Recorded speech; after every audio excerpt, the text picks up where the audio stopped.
하나님 말씀은 마태복음 25장 31절에서 46절 마지막 절까지 말씀입니다. 제 성경은 43페이지입니다. 마태복음 25장 31절에서 46절 같이 읽습니다. 인자가 자기 영광으로 모든 천사와 함께 올 때에 자기 영광의 보좌에 앉으시리니 모든 민족을 그 앞에 모으고 각각 구분하기를 목자가 양과 염소를 구분한 것 같이 하여 양은 그 오른편에 염소는 왼편에 두리라. 그때 임금이 그 오른편에 있는 자들에게 이르시되 내 아버지께 복받을 자들이여 나와 창세로부터 너희를 위하여 예비된 나라를 상속받으라. 내가 줄일 때 너희가 먹을 것을 주었고 목마를 때 마시게 하였고 나그네 되었을 때 영접하였고 헐벗을 때 옷을 입혔고 병들었을 때 돌보았고 옥에 갇혔을 때 와서 보았느니라. 이 의인들이 대답하여 이르되 주여 우리가 어느 때 주께 줄이신 것을 보고 음식을 대접하였으며 목마르신 것을 보고 마시게 하였나이까. 어느 때 나그네 되신 것을 보고 영접하였으며 헐벗으신 것을 보고 옷 입혔나이까. 어느 때 병드신 것이나 옥에 갇힌 것을 보고 가서 배웠나이까 하리니 임금이 대답하여 이르되 내가 진실로 너희에게 이르노니 너희가 여기 내 형제 중에 지극히 작은 자 하나에게 한 것이 곧 내게 한 것이라 하시고 또 왼편에 있는 자들에게 이르시되 저주를 받은 자들아 나를 떠나 마귀와 그 사자를 위하여 예비된 영원한 불에 들어가라. 내가 줄일 때 너희가 먹을 것을 주지 아니하였고 목마를 때 마시게 하지 아니하였고 나그네 됐을 때 영접하지 아니하였고 헐벗을 때 옷 입히지 아니하였고 병들었을 때 옥에 갇혔을 때 돌보지 아니하였느니라 하시니 그들도 대답하여 이르되 주여 우리가 어느 때 주께서 줄이신 것이나 목마르신 것이나 나그네 되신 것이나 헐벗으신 것이나 병드신 것이나 옥에 갇히신 것을 보고 공양하지 아니하되이까. 이에 임금이 대답하여 이르시되 내가 진실로 너희에게 이르노니 이 지극히 작은 자 하나에게 하지 아니한 것이 곧 내게 하지 아니한 것이라 하시리니 그들은 영벌에 의인들은 영생에 들어가리라 하시니라. 아멘. 이 마태복음 25장은 예수님께서 우리 믿는 자들이 종말에 어떻게 살아야 될 것에 대해서 말씀하시는데 세 가지 비유로 말씀해 주셨습니다. 종말적인 삶의 방식에 대해서 첫 번째가 열처녀의 비유, 그리고 달란트, 10달란트 비유, 그리고 양과 염소의 비유에 대해 말씀했습니다. 오늘은 세 번째 비유로서 양과 염소에 대한 그러한 비유입니다. 31절 말씀에 보면 예수님께서 오실 때 예수님께서 이 호령과 천사장의 소리와 하나님의 나팔 소리로 함께 구름 타고 세상에 오시는 것에 대해서 말씀하는 장면이 나오고 있습니다. 재림하신 주님은 영광의 보좌에 앉아 계신다 그렇게 말씀했는데 이 말씀은 요한복음 20장 11절에 나오는 백보자 심판을 말씀하고 있습니다. 백보자 심판이란 흰 보좌 심판이죠. 예수님께 재림하실 때 흰 보좌에 앉으셔서 심판하신다. 그래서 백보자 심판이라 그렇게 말씀하시는데 주님께서 심판대에 앉으셔서 모든 사람들이 자신이 행한 행실대로 심판을 받을 것이라 그렇게 말씀했습니다. 그러면서 오늘 본문에 예수님께서 백보자 심판에서 어떻게 심판하실지에 대해서 말씀합니다. 32절에서 33절 저희들 다시 한번 같이 읽습니다. 모든 민족을 그 앞에 모으고 각각 구분하기를 목자가 양과 염소를 구분하는 것 같이 하여 양은 그 오른편에 염소는 왼편에 두니라. 양은 오른편에 그리고 염소는 왼편에 둔다. 오른편에 있는 양의 표현은 영생을 얻을 성도, 그리고 왼손에 있는 왼쪽에 있는 염소로 표현된 성도는 지옥에 떨어지는 그러한 사람을 말하고 있습니다. 그러니까 종말에 되면 두 부류밖에 나눌 수가 없다. 두 부류로 나눠지는 것이죠. 구원받는 사람, 구원받지 못하는 사람, 양의 반열에 속한 사람, 그리고 염소에 속한 사람, 그렇게 나눠진다는 것이죠. 실제적으로 이 내용과 해석이 모두 다 뒤편에 다 나와 있기 때문에 이해하기가 쉽습니다. 양으로 표현된 그러한 사람은 사랑을 아는 자, 사랑을 베푸는 자, 사랑을 나눠주는 자. 그리고 염소로 표현된 그러한 사람은 사랑하지 않은 사람, 반대로 살았던 그러한 사람, 사랑을 실천하지 않고 살았던 그러한 사람.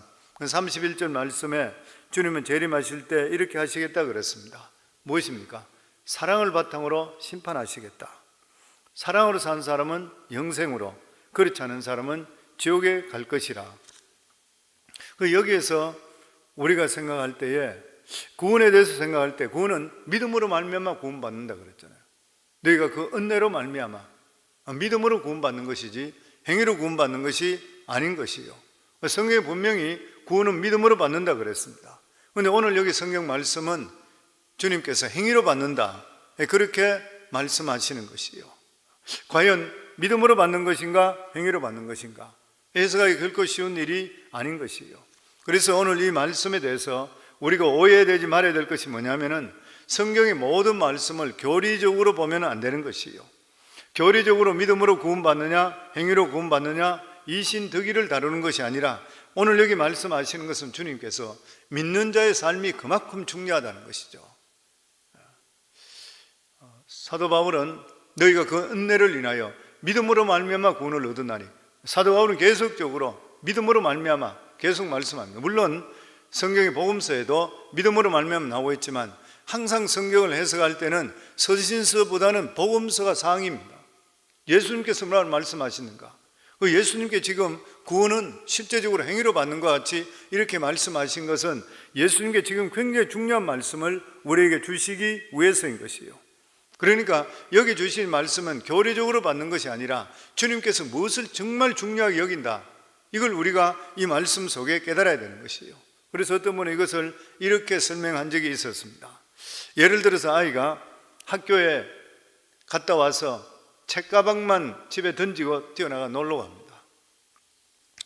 엄마의 생각에는 아이가 학교 갔다 오면 숙제부터 먼저 하고 그리고 그러고 남는 시간에 놀러 가야 되는데, 이 아이는 무조건 오기만 하면 공부는 하지 않고 책가방을 던져놓고 놀러 갔다 늦게 들어오는 것이에요. 하루는 엄마가 책가방을 팽개치고 뛰어가는 그 아이에게 야단을 칩니다. 너 그렇게 엄마 말 잘 듣지 않고 학교 오기 무섭게 책가방 팽개쳐버리고 놀러만 간다면은 앞으로 집에서 쫓아내버릴 것이라. 어머니가 그렇게 이야기했는 것이에요. 교리적으로 볼 때는 이 엄마는 숙제하지 않는 이 아이는 내쫓는 어머니구나, 이렇게 이해되는 것이에요. 그렇지만 사실은 어떤 것입니까? 아이를 사랑하고 있는 어머니이기 때문에 정작 내쫓는 그런 뜻이 아니라 그만큼 어머니께서 원하고 있다고 하는 것이죠. 그 말씀을 하고 있는 것입니다. 그러니까 이 본문의 말씀도 예수님의 이 같은 마음으로 이해하고 말씀을 받을 수가 있어야 되는 것이에요. 너희들은 그렇게 사랑을 실천하지 않고 사람을 무시하고 산다면 그 사람은 지옥이다. 주님께서 그렇게 말씀하는 것이에요. 이게 주님의 마음이라는 것이에요. 이렇게 강하게 주님께서 말씀하시는 것은 우리들 보고 믿는 사람들이 그냥 믿음이 있다 그러지 말고 사랑으로 살아라. 실제로 사랑을 나타낼 수 있는 삶을 살아라. 종말론적으로 말세의 가장 중요한 삶이 뭐냐? 네가 하나님을 믿느냐? 사랑을 받았느냐? 그럼 사랑을 주라. 지금 그 말씀하고 계시는 것이에요. 그러니까 이 말씀 하나만 우리가 깨닫게 되는 것 때문에 나머지 해답들은 다 나오게 되어 있는 것입니다. 그래서 오늘 본문의 말씀은 교리적으로만 해석해서는 안 되는 것이에요. 그만큼 구원받는 것과 마찬가지만큼 중요할 정도로 주님께 사랑을 말씀하고 계십니다. 말세를 살아가는 성도들은 어떻게 살아야 되느냐? 그만큼 사랑을 베풀며 살아야 된다. 이게 너희가 구원받는 것 같다, 그런 반열에 같이 올려놓는 것이에요. 그러면 주님은 오른편에 있는 자들에게 말씀합니다. 우리 다시 한번 읽습니다. 34절에서 36절입니다. 그때 임금이 그 오른편에 있는 자들에게 이르시되 내 아버지께 복받을 자들이여 나와 창세로부터 너희를 위하여 예비된 나라를 상속받으라. 내가 줄일 때 너희가 먹을 것을 주었고 목마를 때 마시게 하였고 나그네 되었을 때 영접하였고 헐벗을 때 옷을 입혔고 병들었을 때 돌봐 옥에 갇혔을 때 와서 보았느니라 하였다. 그러자 그들이 말하기를 우리 언제 그랬습니까? 우리 37절에 39절입니다. 이에 의인들이 대답하여 이르되 주여 우리가 어느 때에 주께서 줄이신 것을 보고 음식을 대접하였으며 목마르신 것을 보고 마시게 하였나이까? 어느 때 나그네 되신 것을 보고 영접하였으며 헐벗으신 것을 옷 입혔나이까? 어느 때 병드신 것이나 옥에 갇힌 것을 보고 가서 배웠나이까? 하리니 자기들이 무엇을 했는지 잘 몰라요. 그러니까 사랑을 가지고 사는 사람은 의식하든 의식하지 않든 간에 자연적으로 생활 삶 속에 나타나는 것이에요. 내가 무엇을 꼭 했다고 하는 것이 아닌 것이에요. 근데 그 삶이 항상 그런 거예요. 의식적으로 하는 것이 아니고 우리가 주님 앞에 삶도 마찬가지잖아요. 주님이 누가 본다 그러니까 내가 행동하는 것이 아니라 하나님 받은 은혜가 많기 때문에 내 삶이 자연적으로 그렇게 사는 거예요. 그 의인들은 그렇게 살았다는 것이에요. 여기에. 그럴 때 주님께서 말씀하시기를 너희가 여기 여러 형제 중에 지극히 작은 자 하나에게 한 것이 곧 내게 한 것이라. 지극히 작은 자에게. 그러면서 왼편에 있는 자들에게 또 말씀합니다. 41절에 43절 같이 읽습니다. 또 왼편에 있는 자들에게 이르시되 저주를 받은 자들아 나를 떠나 마귀와 그 사자들을 위하여 예비된 영원한 불에 들어가라. 내가 줄일 때 너희가 먹을 것을 주지 아니하였고 목마를 때 마시게 하지 아니하였고 나그네 됐을 때 영접하지 아니하였고 헐벗을 때 옷 입히지 아니하였고 병들었을 때 옥에 갇혔을 때 돌보지 아니하였느니라 하시니 저희가 대답하기를 주여 우리가 어느 때에 주가 줄이신 것과 그리고 목마르신 것이나 나그네 되으신 것이나 벗으신 것이나 병드신 것이나 옥에 갇힌 것을 보고 공양치 아니하더이까. 그럴 때 주님께서 말씀하시기를 똑같이 지극히 작은 자 하나에게 하지 않은 것이 곧 내게 하지 아니한 것이라. 그러면서 저희는 영벌에 의인은 영생에 들어가리라. 그렇게 말씀했습니다. 주님께서 여기에 주님과 누구를 동일시하고 있습니까? 지극히 작은 자. 지극히 작은 자라는 것. 지극히 작은 자에게 하지 않은 것이 나에게 하지 않은 것이라. 지극히 작은 자가 누구입니까? 본문에 나와 있습니다. 먹지 못하고 굶주린 자, 그리고 목마르고 헐벗은 자, 그리고 옥에 갇힌 사람, 병든 사람, 거할 곳이 없어 정처 없이 떠도는 나그네 같은 이런 사람들을 가리키는 것이요. 우리의 관심과 사랑이 필요한 자들에게 사랑을 베풀지 않고 무관심하고 자기만 위해서 살았는 그러한 사람들, 이런 자들에게는 주님께서 무정하고 무자비하고 사랑이 없는 종자들아, 그렇게 말씀하고 있는 것이 너희들은 천국에 들어올 자격이 없다, 그 말씀하고 있는 것입니다. 그래서 실제적으로 이 말씀을 우리가 보면서 느끼는 게 뭐냐면은 예수 믿는 사람들이 놓치기 쉽고 실수한 부분이 바로 이 부분들인 것이죠. 이 부분들인 것입니다. 기도 많이 하고 예배 열심히 드리고 이것이 전부인 줄 아는 것이에요.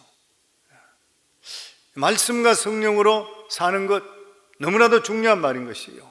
그런데 오늘 본문 말씀 들으면 그게 전부가 아니라는 것이에요. 예배도 중요하고 전도도 중요하고 선교도 중요해요.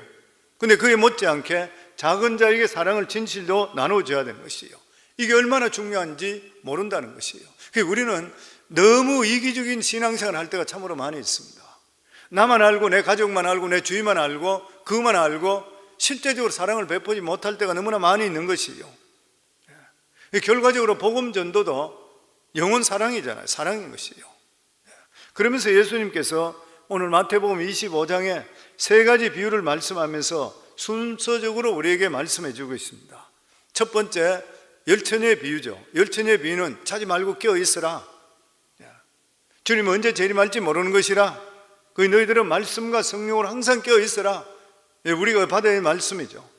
두 번째, 달란트 비유 있는데 달란트 비유로 돈을 가지고 열심으로 장사해라. 그래서 이문을 남겨라.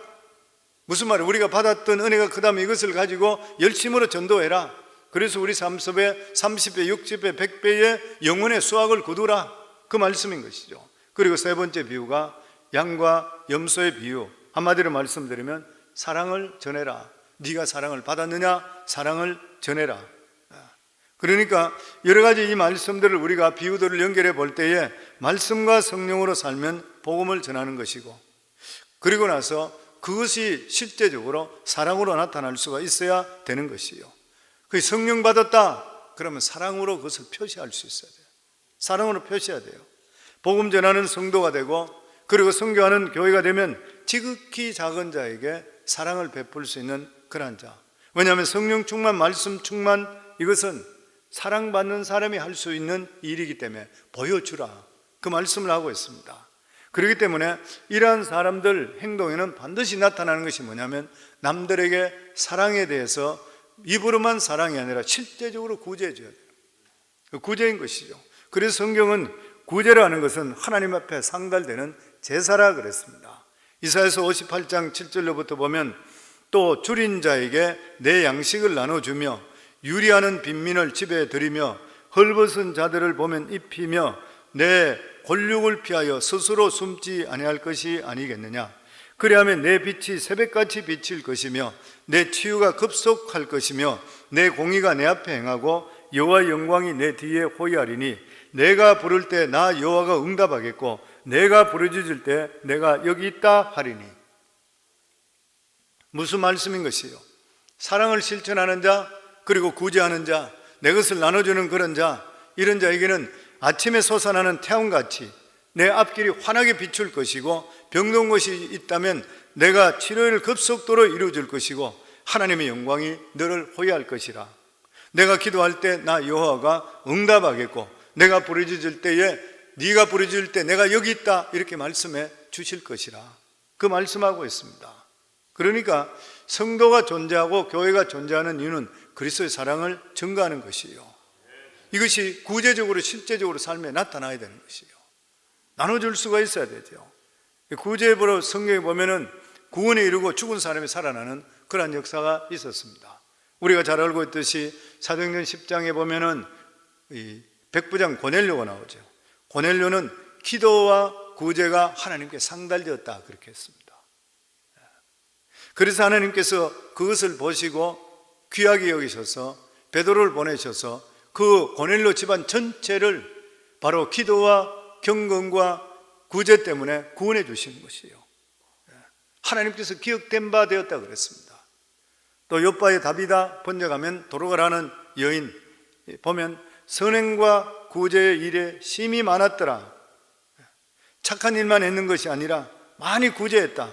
근데 다비다가 병들어 죽었을 때 사람들이 다비다를 옷을 깨끗이 새로 입히고 몸을 다 씻고 다 잘 모셔놓고, 그리고 베드로를 청했던 것이에요. 청함을 받은 베드로가 와서 그를 위해 하나님께 기도할 때 하나님께서 이 다비다의 선행 구제를 기억하시고 그 딸의 생명을 다시 살려주셨는 것이에요. 로마 15장에 보면 구제는 빛을 갚는 행위다, 그렇게 말씀합니다. 마태복음 19장 21절에도 보면은 성도가 온전해지는 방법이 뭐냐? 구제하는 삶이다. 예수께 이르시되 네가 온전하고자 할진대, 부자 청년이 왔을 때 그랬죠. 온전하고자 할진대 내 소유를 팔아 가난한 자에게 주라. 그리하면 하늘에서 보화가 내게 있으리라. 그리고 나서 나를 따르라. 네가 온전해지길 원하냐? 그러면 구제하라. 그 말씀합니다. 사도행전 20장 35절에 보면 주는 것이 받는 것보다 복이 있다. 자꾸 받으려고 그러지 말아야 돼요. 잘 살고 못 살고 전혀 상관없습니다. 항상 주려고 노력해야 돼요. 예수 믿는 자체가 주는 삶이잖아요. 자꾸 주셔야 돼요. 우리가 자꾸 주면 누가 채워주세요? 하나님 채워주세요. 계속적으로. 헛터 구제하는 자가 더 부하게 되나니 과다하게 아껴도 더 가난하게 된다. 남을 윤택하는 자가 윤택해 주신다. 하나님 해주셔요. 그러니까 우리 삶에는 항상 하나님 뜻 가운데 자꾸 주셔야 돼요. 남을 윤택하게 만들고 잘되게 만들고, 그리고 구제하고 자꾸 이렇게 하시다 보면 내 것이 빠져나가는 것이 아니라 빠져나가는 흔적에 갚아줄 때는 30배 6배로 하나님께서 채워주시게 되어 있는 거, 이걸 자꾸 체험하셔야 돼요. 우리 삶 속에. 그래야 하나님 살아계신 걸 체험해요. 그 예수 믿는 사람은 인색하시면 안 돼요. 저 사람 너무 인색하다, 예수 믿는데 너무 인색하다, 그 사람은 그렇게 살다가 그냥 끝나버리는 것이에요. 평생 살아가면 풍족한 삶을 못 살게 되어 있습니다. 하나님은 부유하신 하나님이시잖아요. 하나님 뜻 가운데 사시게 되면 내가 가진 게 많고 적고 상관없이 내 마음이 항상 부유하게 살게 돼 있어요. 하나님 그 말씀 주고 있는 것이에요. 보면 고린도서 9장 6절에 9절에도 보면 구제를 통해 우리에게 은총을 약속합니다. 이렇게 말씀합니다. 이것이 곧 적게 심은 자는 적게 거두고 많이 심은 자는 많이 거둔다는 말이로다. 각각 그 마음에 정한 대로 할 것이요 인색함으로나 억지로 하지 말지니 하나님은 즐겨내는 자를 사랑하시느니라. 하나님이 능히 모든 은혜를 너에게 넘치게 하시나니 이는 너희로 모든 일에 항상 모든 것이 넉넉하여 모든 착한 일을 넘치게 하려 하심이라. 기록된 바 그가 흩어 가난한 자를 주었으니 그의 의가 영원토록 있느니라 함과 같으니라. 여기도 구제에 대해서 하나님이 능히 모든 은혜를 너에게 넘치게 하시나니 이는 너희로 모든 일에 항상 모든 것이 넉넉하여 모든 착한 일이 넘치게 해주신다는 거예요. 그리고 기록된 바 그가 흩어 가난한 자에게 주었으니 그의 의가 영원토록 있다. 의가 무엇이에요? 하나님 앞에 떳떳이 설 수 있는 것이 의라 그러잖아요. 하나님 앞에 떳떳이 서는 것. 하나님 앞에 떳떳이 설 수 있는 게 무엇이에요? 우리 자신들 어떻게 하나님의 뜻에 설 수 있습니까? 예수 그리스도의 보혈의 공로 외로 설 수 없어요. 그런데 하나님께서 예수 그리스도의 보혈의 공로뿐만 아니라 또 주신 것이 뭐냐면 남들에게 사랑을 베풀고 구제할 때 의롭다 여겨 주신다네요.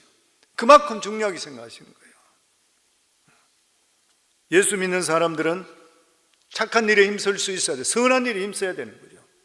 선한 일에 힘써야 되고 자기만 돌아봐서 안 되고 남을 자꾸 살리셔야 돼요. 내 옆에 붙어 있는 사람은 자꾸 살려야 돼요. 자꾸 윤택하게 되도록 만들어줄 수가 있어야 되고 가난하고 힘든 사람들에게 내가 있는 것을 계속 나눠주셔야 돼요. 그때 성령 나눠줄 때가 제일 기쁘잖아요. 우리가 남에게 얻어먹을 때보다 남을 대접할 때 더 기쁘듯이 우리 삶이 그런 것이에요. 하나님께서 우리에게 오늘 주시는 그런 말씀이 무엇입니까? 정말로 너희가 삶을 사느냐? 언제 우리가 이 세상을 떠날지 모르는 삶을 사느냐? 사랑을 실천하라. 지극히 작은 자에게 한 것이 바로 내게 한 것이라. 이 말씀을 우리 마음판에 새기고 살아갈 수 있어야 되고, 예수 믿는 사람은 받는 삶이 아니라 항상 주는 삶을 사는 삶이라. 그래서 항상 나눠주기를 원하고 내가 가진 것을 흩어서 구제할 수 있는 이러한 삶을 살아갈 때 하나님이 주시는 평강과 기쁨과 진짜 은혜를 느끼는 그러한 삶을 살아가게 되어 있는 것이요.